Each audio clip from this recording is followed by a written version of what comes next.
On a souvent reproché à Martin Saint-Louis de ne pas appeler son temps d'arrêt cette saison. À Tampa Bay, hier soir, c'est le coach du Canadien qui a eu l'éclair de génie de la soirée.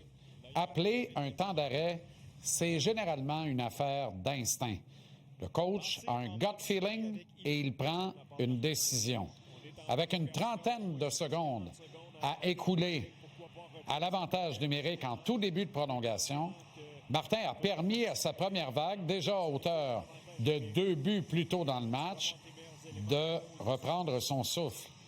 On ne saura jamais si Montréal aurait gagné ce premier duel dans la baie de Tampa, advenant que les Bolts se soient sortis de ce 2 minutes à tuer en fin de troisième et en début de prolongation. Ce qu'on sait par contre, c'est que les Glorieux mènent la série 1-0 et ont mérité de prendre l'avantage de la glace dans cette confrontation. John Cooper m'apparaît un petit peu plus anxieux subitement. Manquait de sa légendaire superbe après le match en point de presse. Accusateur envers son groupe de joueurs, qualifiant quelques-uns de leurs gestes de stupides. Je pense que le vétéran coach du Lightning comprend qu'il va devoir trimer dur pour échanger d'égal à égal avec Martin Saint-Louis, qui est fin prêt pour cette série. La manière importe souvent autant que le résultat.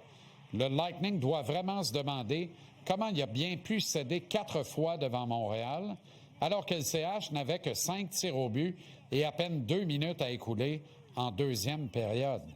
L'avantage numérique du tricolore en a mis 3 dedans, presque autant que les timides 4 enfilés avec un homme en plus dans les 8 derniers matchs de la saison régulière. Les entraînements spécifiques et stratégiques tenus presque en catimini par Martin Saint-Louis en ont fait rigoler une coupe. Cette paranoïa proclamée semble jusqu'ici fonctionner à l'honneur de Martin. Il y a eu un avant Martin Saint-Louis dans la Ligue nationale de hockey. Je pense qu'il y aura un après Martin Saint-Louis. On a vu arriver ce gars-là comme une bouffée d'air frais.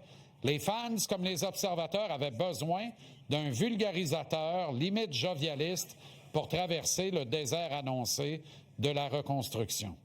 Il n'y a pas beaucoup d'analystes qui prédisaient que Saint-Louis allait encore être le coach du Canadien à la sortie du long tunnel.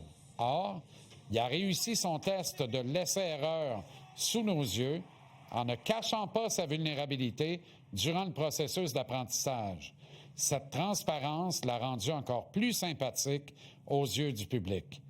La modestie n'étouffera jamais Martin Saint-Louis et je pense que c'est une qualité pour le poste névralgique qu'il occupe et le marché dans lequel il l'occupe.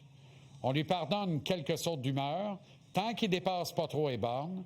Il semble avoir compris de sa dernière algarade avec les membres des médias, compris que nous sommes partie prenante de son job au quotidien, que nous sommes une courroie de transmission essentielle avec les partisans de l'équipe, compris qu'il peut donner confiance à tout le monde avec un propos cohérent, respectueux et éclairé. Une organisation comme le Canadien est généralement très opaque. Ils ont été un grand livre ouvert lors des 3 saisons plus difficiles. Il y avait grand intérêt, vous me direz. L'actuelle campagne est davantage sous le sceau de la confidentialité. L'accessibilité a été réduite, les opportunités d'entrevue individuelles aussi. Certains motifs de refus exprimés furent aussi loufoques qu'irrecevables. Ça se répète même pas, il paraîtrait trop mal. J'imagine que ça s'explique par une pression de livrer des résultats qui est en fin de retour, ce qui n'empêche pas de déplorer un certain obscurantisme. Le meilleur bout de Martin Saint-Louis, la meilleure version de l'homme qu'on aime et qu'on souhaite voir coacher le Canadien pour encore très longtemps, c'est quand il interagit avec ses joueurs. Saint-Louis n'a pas son pareil pour naviguer en eau plus que trouble, pour garder tout le monde souriant et heureux, malgré les décisions parfois déchirantes qu'il doit prendre. Il est un maître du développement individuel, mais l'actuelle campagne démontre qu'il excelle aussi dans l'art de faire s'unir pour le bien collectif les joueurs qu'il a d'abord amenés individuellement au sommet de leur sport. On peut rire des nombreuses fois où on hurlait que Martin devait appeler son temps d'arrêt pour calmer le jeu, la tempête, le mauvais œil, le vent mauvais. Hier soir à Tampa Bay, il l'a fait au meilleur moment qui soit et on risque d'en parler comme d'un point tournant de la victoire du Canadien contre le Lightning. Le Canadien c'est Martin Saint-Louis d'abord et avant tout. Puis savez-vous quoi? C'est génial de même.